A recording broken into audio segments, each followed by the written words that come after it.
Welcome, Ynon, and thank you for being here. Ynon is reinventing an 80-year-old company, switching from its traditional roots as a toy manufacturer into a powerhouse of entertainment and intellectual property, in essence, driving cultural experiences.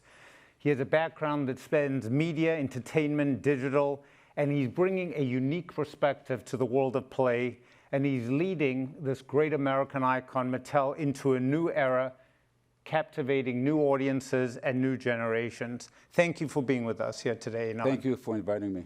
It's a pleasure to have you. And at the end, as you know, we'll take some questions on Slido, so please submit using the code #LegendsLive.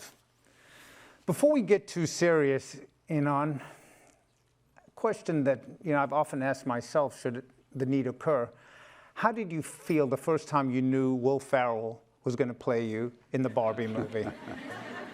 Well, Will has always been my alter ego since the Zoolander days. But, right. Of course, it's a privilege to be played by him. But the truth is, we didn't really know when we read the script for the first time that he will play my role. But in the end, it all made sense. And were you involved in his preparation for the role?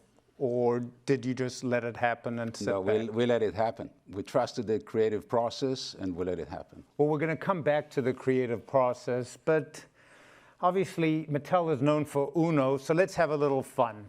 Let's play Uno for a moment here. If Will Ferrell wasn't chosen to play you in the movie, who would you have picked?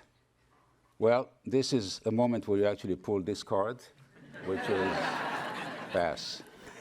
All right, Ynon, we'll let that one go. And for the audience here in the auditorium, if you look under your seats, you'll find Uno cards, compliments of Mattel, so grab them. There's no guarantee you'll ever be able to skip challenging questions. Certainly not with me, as many of you know. But it's an interesting deck, so enjoy. All right, Ynon, let's get more serious. Did everyone find it? I hope so. If you didn't, you failed another test. Ynon, you were born and raised in Tel Aviv. What can you share about your childhood and your upbringing that shaped who you are today? Well, I grew in a middle-class home just in the outskirts of Tel Aviv. My father was born in Israel. He was an engineer. My mother, who was a psychologist, was born in Austria, grew up in England, and then moved to Israel and met my father there. So I grew up in a home that had that mixture of a Sabra, Israeli, and an English mother. And I remember as a kid, we used to have many guests coming from overseas. My mother was very worldly. She would host people from everywhere. And I was very captured and fascinated by meeting people from all walks of life. And I really think that shaped my interest in doing things on outside of the country, outside of Israel. Well, then you went to UCLA and to get your MBA, and you came to, frankly, the heart of global media and entertainment. How did that experience shape your interest in terms of toys, media, entertainment?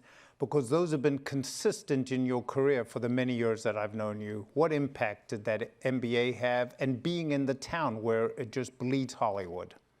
Yeah, coming to the U.S. at the time where I didn't really know anyone, UCLA for me was an excellent gateway to the American business environment, and specifically Hollywood and the entertainment industry. And this is why I came to UCLA, and while I was at school, I did 5 different internships as a student, different parts of the entertainment industry, creative, distribution, finance, accounting, just to learn the space. No acting? That I decided to push out a bit, a few years. But it was a great opening opportunity for me. And that was the beginning. That gave you the bug as you went forward here. But then you've been on a number of different boards. You were with the Murdochs at one point in time. You were on the board of Warner Music. But in terms of Mattel, you made a conscious decision to step in as CEO, knowing a few things, which are interesting. Number one, the company was struggling financially. And number two, if memory serves me correct, it had 4 CEOs in 4 years, which is not exactly gives you a warm feeling for being number 5. What led to that decision to take on something that was a real challenge? And you remember you and I talked about the leverage, the vision. There were many issues. Well, I was the number 4, so who knows about number 5? Oh, sorry. Then But yes, that's true. I initially joined the board of the company, and what fascinated me about Mattel is the incredible portfolio of brands that the company owns. I used to always revere Mattel from the outside, and I thought there's an incredible opportunity to turn this company into something unique. At the time, Mattel thought of itself as a toy manufacturing company with the emphasis on manufacturing, not even toys per se. And the conversations were about hardware, machinery, automation, iron. Not about brands, not about IP, not about the opportunities that I thought could redefine the company. And so my thesis was, yes, we make toys, but we need to evolve from being a manufacturing company to become an IP company. And shortly after I joined the board, the prior CEO resigned, and that's when they asked me to step in and see through this vision. But part of what you had to do was less visionary and more hardcore. So you went in the beginning and you cut costs dramatically, cut the size of the sales force, cut the size of the whole operation here right now. And as the new person, what impact did that have on the culture of the company? Because I know you care a lot about culture and vision, but you had some hard changes that people had to endure with the new person. What impact? Yeah, the first thing that we did really was redefine our North Star. And I literally sat down with the team and hand wrote, what is our mission? What is our purpose? What is our brand promise? What are our leadership values, product attributes? And took our strategy. At the time, the company had a strategy in a binder that was 3-inch thick. We redefined a strategy on 1 page. Doesn't make it easy, but at least it's very clear. And so the job itself actually had 2 parts. You had to reshape the operations, and this is about cutting workforce. We actually reduced the corporate workforce from 13,500 people to 8,500. So 5,000 job reduction very early on. We shut down factories that were underperforming. We reduced the number of items we used to manufacture by almost 40% because they were not profitable. And guess what? If it's not profitable, you don't keep it. So there was a lot of hard-nosed operational work that we had to do. But at the same time, to see through the vision of turning Mattel into an IP company, we activated what eventually became a defining event for the company in the Barbie movie. And this actually started 3 weeks into the job. Correct. So you had to do 2 things. One side of the brain is about SKU count and factory rationalization. And the other side is about, okay, how do we create something very cultural and with societal impact? That was one of the defining moments here, because the relationship between toys and media and entertainment has always been a challenge for toy makers, because as you said, they approached it from a manufacturing standpoint as opposed to an IP. But arguably, the best proof of concept was Barbie. And so when you think about it, this was invented by Ruth Handler in 1959. Why did you think this would be relevant as a movie in the modern times? Why did you think it would do something which is capture the zeitgeist of the current generation? And what were the risks involved before we get into a little bit of the making? Because it was pretty profound.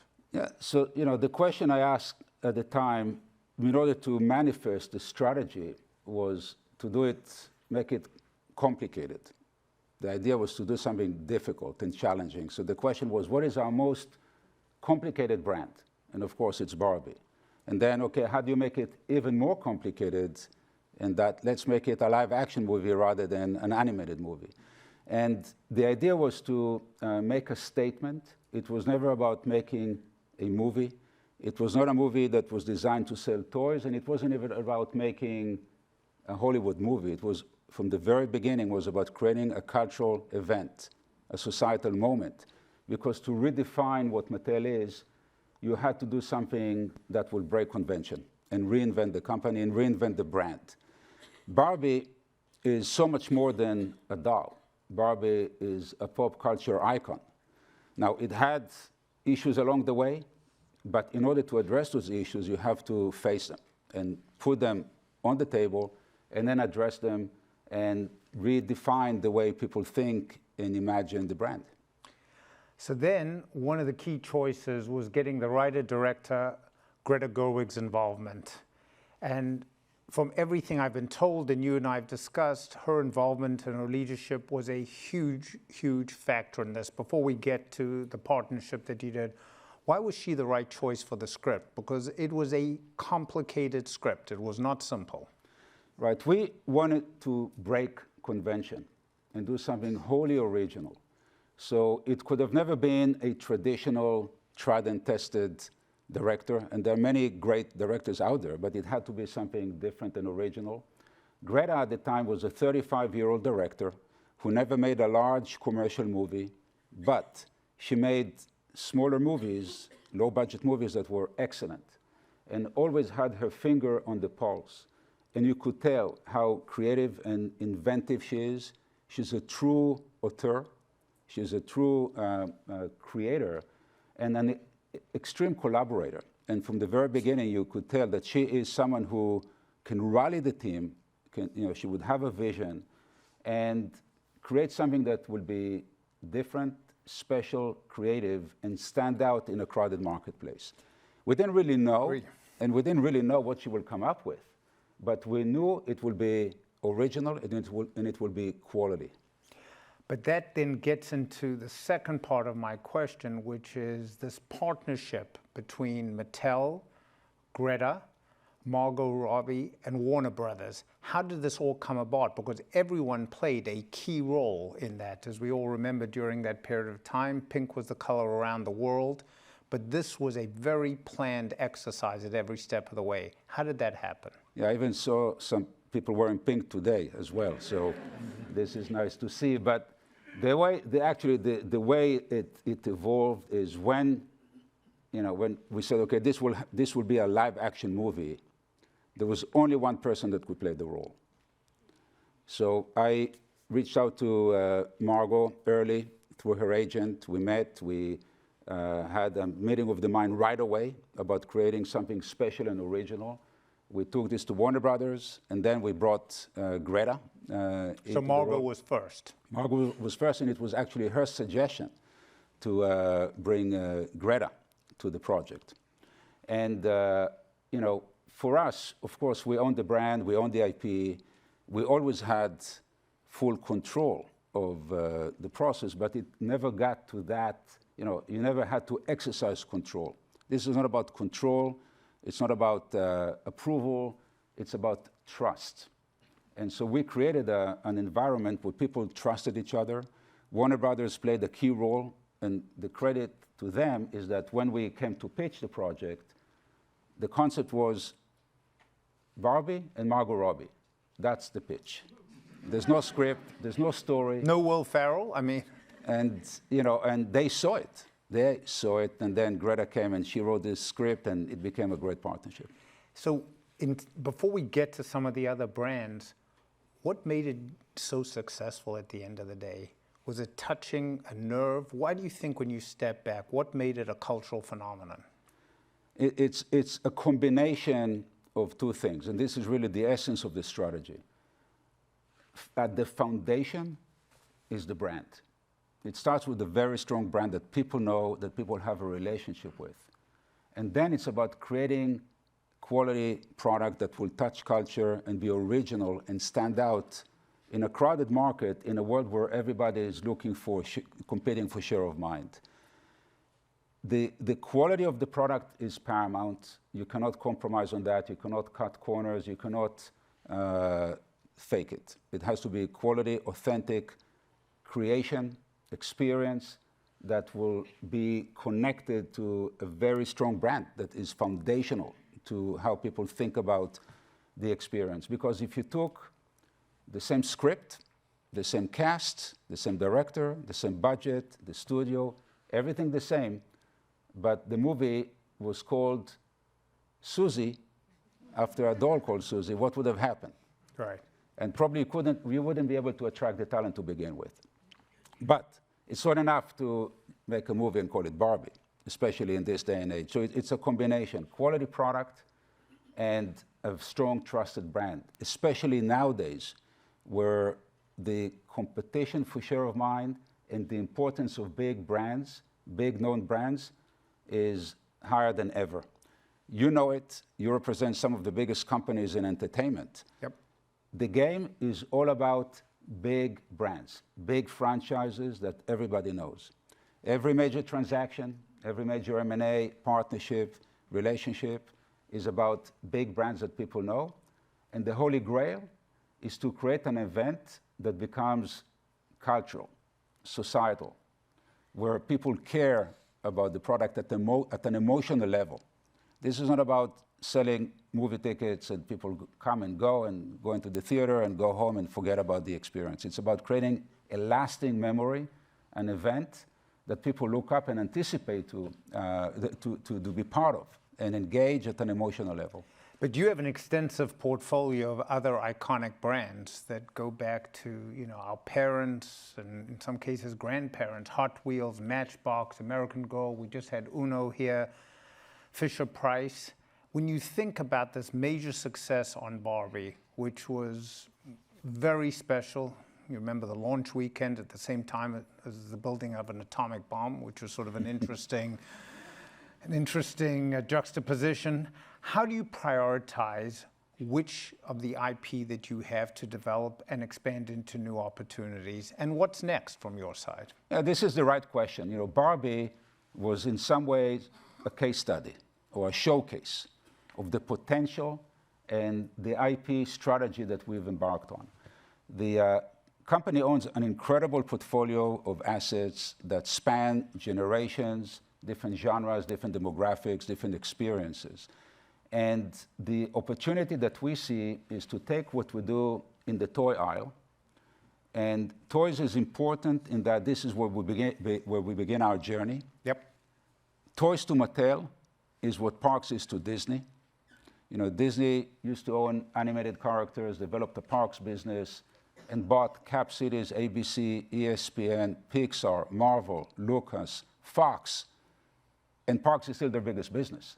And what Disney did so well is take the relationship they build at the parks and, of course, the cash they generate there, and then create a flywheel around the characters and become the ultimate IP company. This is the journey for Mattel. We start as a toy company.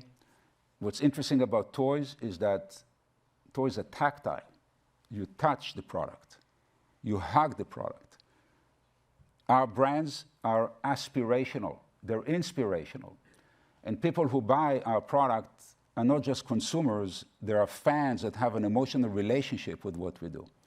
So the opportunity is to take that and then create experiences in other entertainment verticals.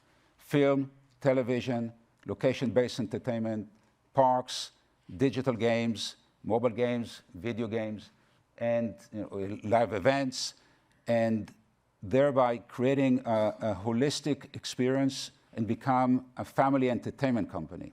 With toys being your core vertical, this is where we are a unicorn. No one can compete with us there, but the opportunity is to leverage the strength and quality of our brands that would stand up against any other company in the world, in the industry, and create something that will become a lot bigger than today's model. But this idea of tying in merchandise tie-ins to toys and games, et cetera, is not a new concept. People have talked about it, but never really done it. What are the other ways you think that toys can be transformed into a cultural experience? And by the way, did this increase the sale of Barbie toys? Yeah, so two parts. Yeah, the beauty of our strategy is that it's obvious. We're not trying to reinvent the wheel. We're doing something that has been done and tested before. Before we had the Barbie movie, Hasbro had an incredible success with Transformers. Lego made movies out of bricks with no character. And while there was Fast and Furious 9 and 10, there was Hot Wheels 0, Hot Wheels being the biggest car brand in the world. So yes, other companies did it before, but for us, the opportunity is to do it at scale. And the mistake that we've done before, or what we used to do is, as a toy company, if you try to make movies to sell more toys, you will fail. The most sophisticated consumers out there are children. Children can smell anything that is fake a mile away. You have to be authentic. So you cannot create glorified commercials, call them movies, and try to make movies just to sell more toys. It has to be an authentic experience that would stand on its own and be great in and of itself. And that's a different approach. We want our movies to be successful in and of themselves, all the parks and other experiences to become viable businesses that create quality product. This is on their own, not in order to sell more toys. We also know that if people like what we do, if people like our movies, if people like our experiences, good things will happen. But it has to be about those experiences, not as a way to sell more toys. But now you're going the next step, and you've done an interesting partnership with your chief rival, Hasbro, to chase what is, I'm told, the hottest streaming hit, K-pop Demon Hunters, right? Does this actually signal a fundamental change in strategy? And is really, when you describe everything that you're talking about, are we really chasing, from a Mattel standpoint, the next blockbuster franchise, which, as you know, when it comes to Disney, when it comes to Universal, Paramount, everyone is focused on blockbusters as opposed to some of the artistic movies that were great, interesting movies, but never big hits. Is that where you're heading? No, well, working with important IP owners, big movies, big franchises, is something that we've done before. For most companies, 99% of the industry, that's the business. You license brands, big movies or other events, and you turn them into toys, and you leverage the awareness that toys create, and you don't have to market the product yourself. Given our scale and capabilities, and the fact that we sell product in 500,000 stores globally, 500,000 stores, this is brick and mortar, not including online retail and e-commerce. We have an incredible scale. We employ thousands of people that make great product. We have a robust supply chain in 7 countries that is very efficient and very productive. We can leverage that and scale that to partner with the best IP owners in the world, and we've done it for many years. But this is not our core business, but it's a core expertise that we leverage and continue to do. And around K-pop, this is a Netflix property, and they split the rights between Mattel and Hasbro. We are very happy with the assets that we have, with the rights that we have, the categories where we participate, where we are a global leader: dolls, action figures, accessories, collectibles for adults, which is a very interesting part of the industry, the adult collector. One of the fastest growing parts of the toy industry is exactly that. So it's another way for us to leverage our capabilities in partnership with important IP owners. And the difference is that, yes, we sell toys, but we think about what we do from a brand's perspective. We are the evolution, and this is the next step for Mattel, from being a toy manufacturing company turning into an IP company, we're now becoming a brand management company. And that, it sounds subtle, but it's a very different approach. It's no longer toy in the center and everything is in order to sell more toys or around creating a flywheel around toys, but the brands are at the center. Toys being a key vertical, but it's all about how do you manage a brand holistically to create global awareness, emotional connections with the world out there, and then turn it into a successful commercial And there model. were certainly a bunch of learnings with the way Warner Brothers marketed the movie and everyone, because it was a holistic global phenomenon. This was not a narrow venture. Yeah, so what was interesting there is that Warner Brothers, they do an amazing job selling, distributing movies. Right. But we came over the top and turned that into a cultural event through our marketing capabilities. And this is going back to the fact that we do sell product in 500,000 locations. And we have relationships with people all over the world, as well as 165 different consumer product companies that were also marketing the channel in their own way. And so we partnered with Warner Brothers. They were distributing a movie. We created a cultural phenomenon. And together, it was a very successful partnership. We created a movie that became Warner Brothers' most successful movie ever. Correct. In 100 years. More than all of the Harry Potter and DC and Batman and Superman, the #1 movie in Warner Brothers history. That makes it so unusual. But I'm going to switch gears here. We have many people online and in the audience who are parents. And we're in an era where technology is in every aspect of our life. We read a lot about, obviously, the negative effects of technology on young children, including social media and including the fact that many of them have their face in their phone as opposed to looking up at the world around them. And it's something that everyone is concerned about. So when you look at introducing technology, which we haven't really discussed at all here right now, virtual reality, augmented reality, gaming, which we briefly touched on, into iconic toys, how do you approach it right now, given that parents do worry about losing their children into a dark place on some of this? It's a very key question. Absolutely, and I'm sure there are a lot of parents in the audience, and I have 4 children myself, together with my wife, who is the real hero, and I know it from obviously from very close range. But you know, what you realize when you work for a company like Mattel is what you do really matters. We take part in shaping future generations. We have direct impact on the children of today who become adult and parents themselves. And of course, you have to take that very seriously. So while we don't take ourselves very seriously, we take what we do with great pride and want to be a trusted partner for parents and families in what we do and really have a positive impact on the world. Everything we do is with that approach. One of the key things that we defined in what we do is a very clear purpose: to create innovative products and experiences that inspire fans, entertain audiences, and develop children through play. Every one of our brands has a clear purpose that it's not for marketing. It's for our internal teams to be oriented and understand, why does this brand exist? What does this brand is trying to do?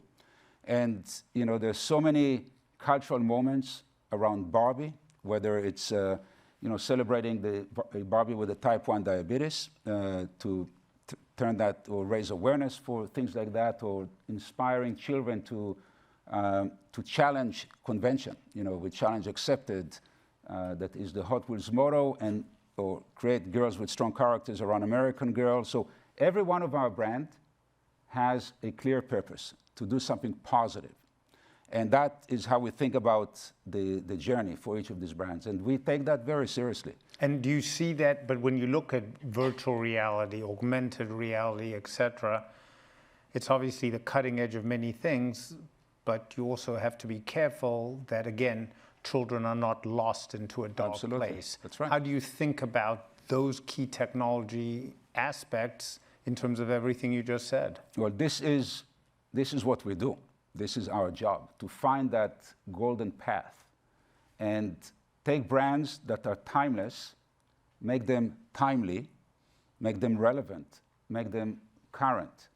The fact that Barbie has been around for over 65 years, or Hot Wheels is 58 years, is only relevant to us to the extent we know, okay, these brands stood the test of time. These brands have vested quality in them. But children of today, they don't care that these brands have been around for decades. They only care to the extent it's relevant to them today. So we have to bridge that and find a way to build upon the qualities and the heritage and the legacy of the brands, but make them current and relevant to audiences today. The role of technology is very important. We embrace technology. We have an exciting partnership with OpenAI.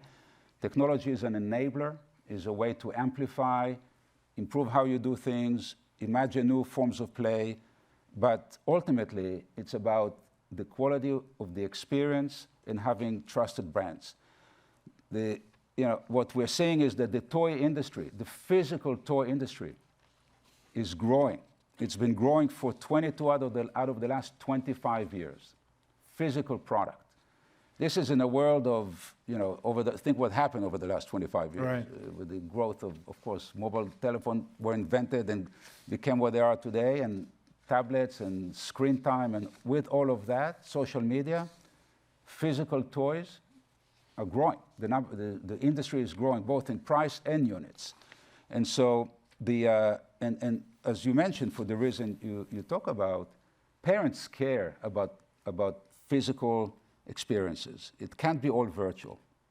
Now, with the growth of screen time, we have to be wherever our fans are and entertain them and find multiple touch points with wherever people are. And this is what we do as the owner of the IP.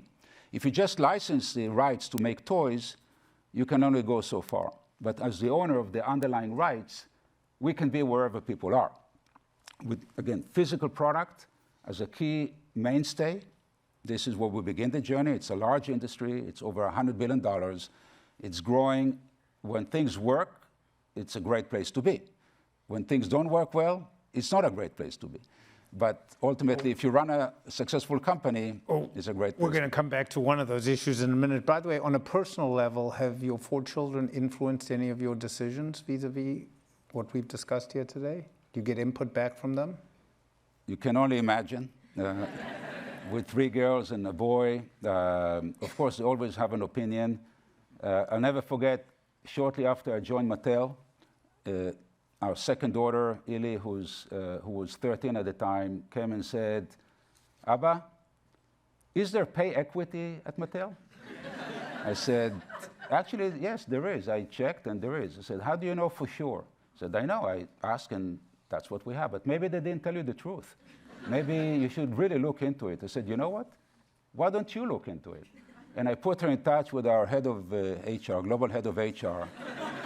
She sent her a list of 7 questions in advance of the meeting, came to Mattel, gave her a very grueling interview of our global head of HR, came home and said, "Okay, you're right. There is pay equity at Mattel."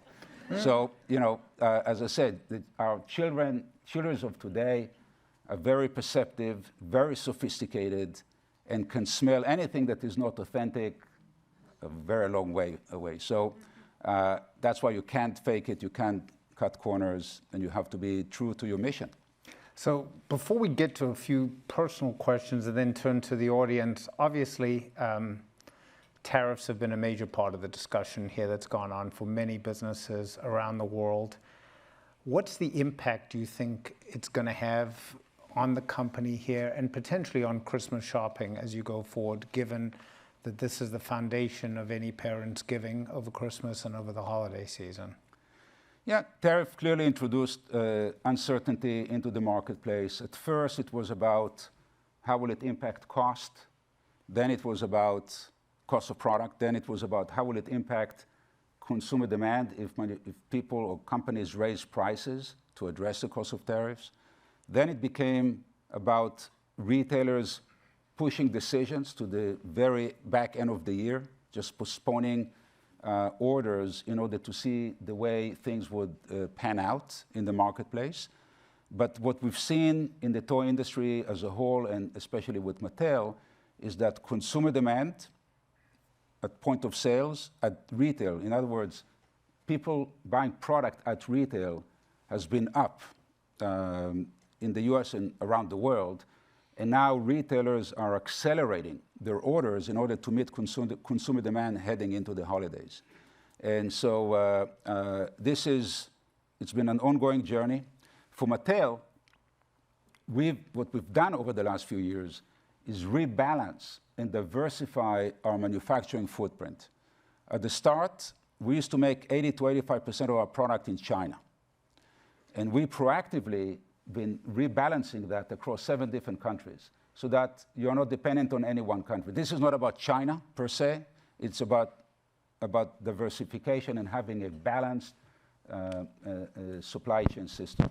So we came into this situation very well prepared and being able to move product around and optimize where we make product and how you source what you do at the right country to be able to respond to the tariff landscape. So let me ask you a couple of personal questions, because a lot of what we get from these kinds of sessions is understanding people's personal journey. When you look back, are there any failures that you've had that you've taken lessons away from? If you think back on the journey that got you to this position. You know, I'm sure many people would say that about their journey. You make mistakes all the time. Often you have to jump and hope there's water in the pool. Sometimes you have to jump and hope there's a pool. Forget if there's water in it. And we make mistakes all the time. I think what's really important is to clearly recognize you made a mistake and move on, and not dwell on the past and try to over-process mistakes all the time. But it's really about what is next, what is the opportunity, and how do you continue to course correct and have a clear purpose in where you're heading. But has your definition of success evolved as you've moved through your career? Have you adjusted your view about what will constitute satisfaction and success?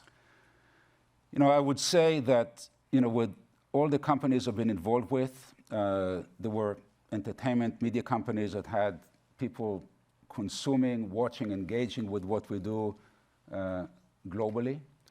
I think the awareness of the impact of what you do about culture and society has definitely gone up. You know, at the beginning, it was, you know, we were playing to win and everything worked, of course, doing everything credibly and focusing on quality, but not being fully aware of the ultimate societal impact and cultural impact that you have. It's definitely much more awareness for this today, at least from my point of view.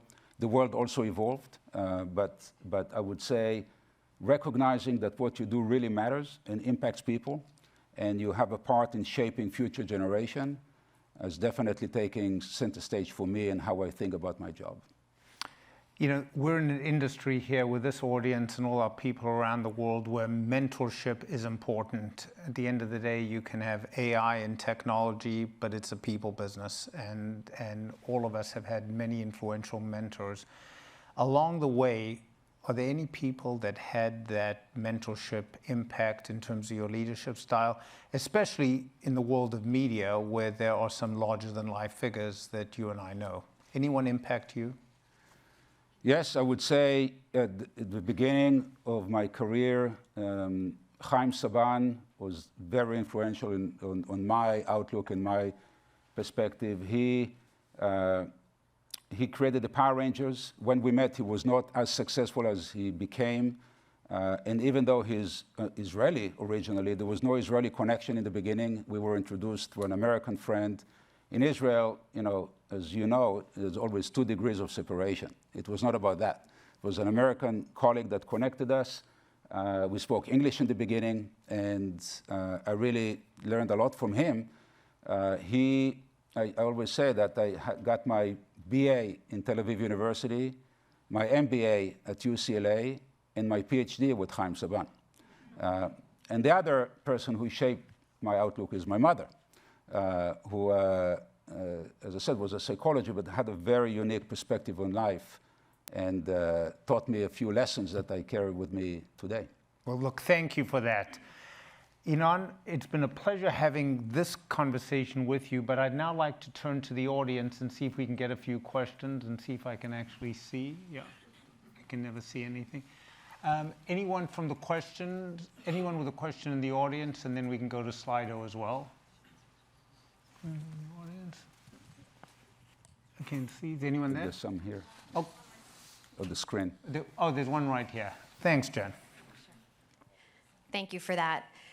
Pretty soon into your tenure as CEO, you put the company on a very different path. How did you bring people along with that? And second part to that question is, as you mentioned, you took some risks with Barbie, and I'm sure in that process there were no shortage of people who were telling you everything that could possibly go wrong. How did you take that in, but also keep your eye on the prize and keep moving forward? Yeah, I would say culture was a key part of the journey. I really focused a lot on culture, and for the first few years, the person I spoke with the most among all my leadership team was the global head of HR. Not the head of product, not supply chain, not the CFO, head of HR. We would talk all the time and constantly focus on our people, culture, journey. And still is a key part of what we do. So this never ends, is making sure that people are with you and share the vision, the passion, the commitment to our purpose. Yes, the Barbie movie definitely had people inside the company that worried about how the movie will impact the way we are being perceived, Barbie being perceived. You saw the finished product and you could see all of the self-deprecation in the movie, but you can only imagine how it looked when we read the script for the first time.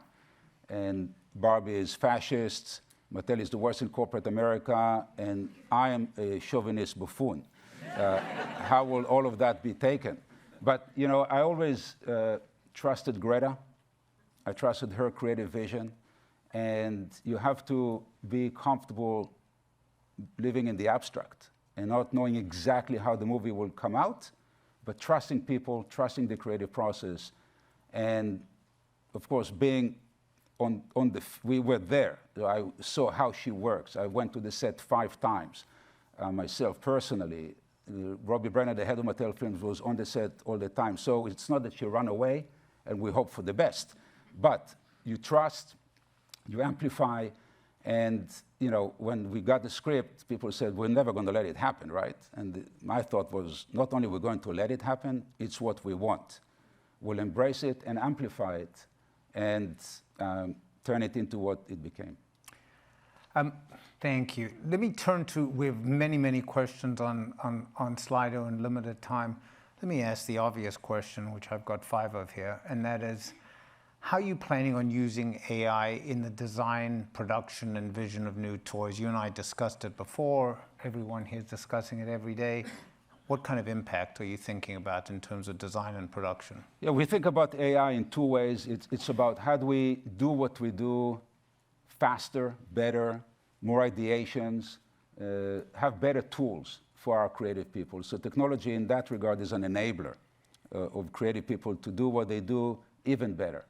The second part is how do we infuse technology into play patterns, into creating experiences that are even more engaging than what we have today. This is not about creating an AI speaking doll. Right. It's not that. It's something that we have other ideas that we'll share with the world about creating more interesting, more engaging, more fulfilling play patterns, leveraging technology as part of that, not instead of it. Audience, I've got more on Slido. Right over there. Thank you. Good morning. You spoke a little bit about creating a large cultural moment with your first initiative with the Barbie movie. Mattel owns and operates arguably one of the most important portfolio of brands globally.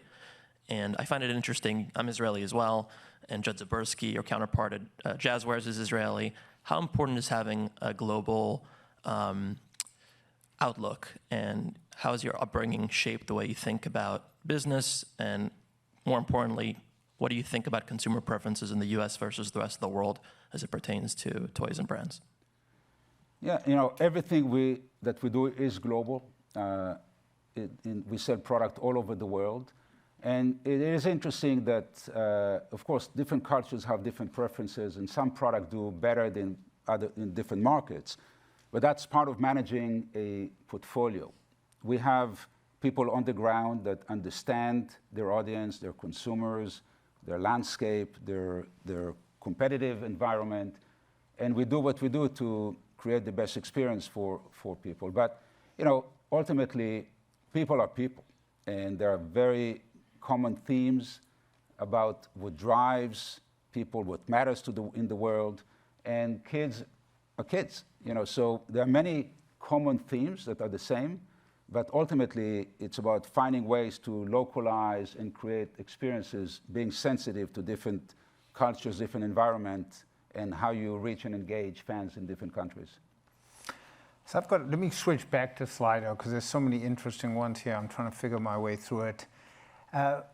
Using nostalgia is common advertising and sales technique, I'm told here.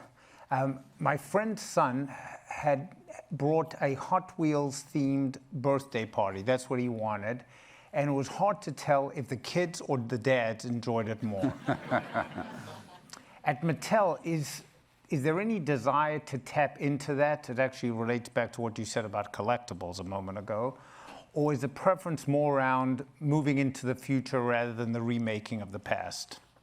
It's both. When you own brands that are so cultural and with so much heritage, we often have cases where we go back 2 and even 3 generations of fans. Fisher-Price has been around for over 90 years. Mattel is celebrating 80 years. So, of course, you're bound to have fans from different generations, but as I said before, our job is to take these brands and make them current, make them timely, make them relevant to today's consumers, tap into the history, the heritage, the legacy, but continue to evolve these brands. And maybe one kind of just a recent example is we took a play pattern that has been around for many, many decades. This is the Hot Wheels tracks, the orange tracks that haven't been touched literally in decades. And we just reinvented that product. So still orange, still tracks, but much easier to connect, better performing, cars drive faster. And you took a play pattern that has been around for a long time, and you reinvented that. This is the game itself. In terms of brands, the value of big brands is so important. No matter who you are, if you're the biggest creator in the world, to launch something from scratch is hard and costly and more risky. So tapping into known brands is very unique. And we just, recent example, something that we're really excited about is we took the Magic 8-Ball, that is one of our key brands, and we actually haven't commercialized that in a long time, and partnered to create a cinematic quality television series anthology with M. Night Shyamalan, right, and Brad Falchuk. And the moment you say to people Magic 8-Ball and M. Night, you get it. Of course, that's a great, obvious partnership. But this is something that we're now taking to the market. It's a great, very exciting project, and we'll see how far that goes. But this is a moment where you took something that we haven't actually commercialized. Everybody knows Magic 8-Ball. Everybody knows what it means, even though most people don't necessarily play with it every day. But you turn that into an event, and now there's so much excitement in Hollywood about this project because it combines a great brand and a great creative team, and the marriage is obvious. Perfect. Audience, before I turn more to Slido, right over here in front. I think you need the mic. Thanks for being with us here today. So growth, that's important, obviously, for Mattel. How do you continue to deliver on growth when kids and even just more broadly humans tend to have sometimes short-term memories? With Barbie, obviously, huge success, which I think was also in part due to its cross-generational reach. The question, well, what's next? I remember investors and others came up pretty quickly, which is a lot of pressure, I can imagine, for you and your team. How do you continue to push and encourage everyone to not lose sight of the ultimate vision of Mattel and goals that you've set as CEO? Yeah, this is of course, a constant part of the equation. How do you drive growth? How do you continue to amplify what we do? We're very focused on executing our strategy to grow our IP-driven toy offering and expand our entertainment business. This is really the journey, and you have to constantly drive new ideas, broaden your audience, continue to innovate. This is core to what we do. Find new channels of distribution and leverage technology. So, we have a few key mainstays of our strategy, and we continue to evolve them. This is, changing in terms of our own progress, and continue to find ways to broaden your business. And that's, of course, as a CEO, as any executive in any company, this is what you aim to do. But it's always about moving the ball, moving at pace, and finding new opportunities to grow your business. So, in terms of new opportunities, I have a question here that says, I was excited to see that Mattel has launched the Debbie Allen Barbie Tribute Collection doll. Importantly, how do you decide what new dolls to create? In other words, to stay current, you spoke about earlier on here relating to diabetes, which is obviously critically important. How does the company decide? And by the way, how do you make sure that you don't have a misstep? Yeah, this is what we do. Understanding that connection, that relevancy, is part of our core competence. Knowing whether is it a Jane Goodall doll that you celebrate as inspiring women and legends, or the ambassador partnership with LeBron James that was sold out in a day and reached 15 billion social mentions. So it's always about finding that moment, that connection. In some cases, it's someone that everybody knows. In other cases, it's a more focused relationship. But it is about tapping into culture. And in some ways, being ahead of where the puck is continue to stay relevant and excite and delight and find ways to connect with people and reaching audiences that didn't even know that they were fans until you created a product that turned them into fans. I mean, that's a perfect place to end the questions on, because human interaction at the end of the day is not a commodity item, and it's irreplaceable, as is creativity, and I think that you've epitomized that. This concludes today's Legends Live at Citi, and I want to offer a warm thank you to Ynon. Thank you. I hope you all found it as interesting and inspiring as I did, having known Ynon a long time and been there around Barbie and watched the cultural phenomenon. This is exciting. And obviously, most importantly, we wish you all the best in the holiday shopping season, because when you cut through all of that, that's critical. So I'd like everyone to mark your calendar for December 15th, where we will welcome my friend Josh Harris, the founding partner of Apollo, and importantly, the managing partner of some of America's most iconic teams, the Washington Commanders, the Philadelphia 76ers, and the New Jersey Devils. So we look forward to seeing everyone at that session. And lastly, when you exit the auditorium, please stop by the business lounge. There are a bunch of items, samplings of Mattel's toys and games, and opportunities to take photos at the Barbie booth, which I'm sure will be perfect for your kids when you get home at night. Thank you very much. Thank you.